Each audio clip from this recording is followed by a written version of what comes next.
ایک امانت ہے. کیا ہے؟ کیا ہے؟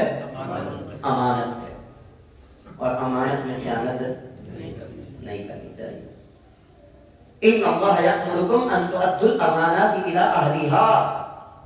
اللہ نے قرآن میں ارشاد فرمایا سورہ نساء کی آیت نمبر 58، فرمایا اللہ تمہیں حکم دیتا ہے امانت کو اس کے اہل کے سپرد کرو.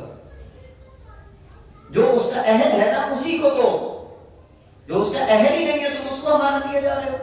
آپ کو کوئی چیز کسی نے دی ہے، وہ چیز اسی کو واپس کرنی ہے نا آپ نے.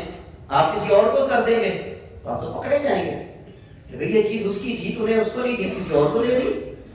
اب آپ کو لگتا ہے کہ میرے محلے میں، میرے علاقے میں، میرے شہر میں، میرے ملک میں یہ بندہ لوگوں کی خدمت کرتا ہے، یہ بندہ لوگوں کے کام آتا ہے، یہ بندہ صالح بھی ہے، نیک بھی ہے، پرہیزگار بھی ہے، جاننے والا بھی ہے، اور لوگوں کے مختلف مسائل کو حل کرنے کی صلاحیت اور اہلیت بھی رکھتا ہے، تو پھر آپ اس میں خیانت کیسے کر سکتے ہیں؟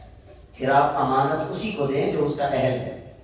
تو ووٹ ڈالتے وقت جب ووٹ ڈالیں تو ان ساری چیزوں کو دیکھیں کہ بھئی کون ہے جو اس کا اہل ہے اور یہ امانت میں نے کس کو دینی ہے. نبی علیہ السلام کے القابات میں کیا ہے؟ صادق اور امین.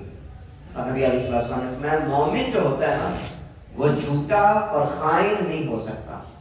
ہو مومن اور جھوٹ بولے فرمایا وہ مومن نہیں ہے. ہو مومن اور خیانت کرے فرمایا وہ مومن نہیں ہے. مومن وہ ہے جو سچ بولے، سچ کا ساتھ دے. مومن وہ ہے جو خیانت نہ کرے بلکہ امانت اور دیانت سے کام لے.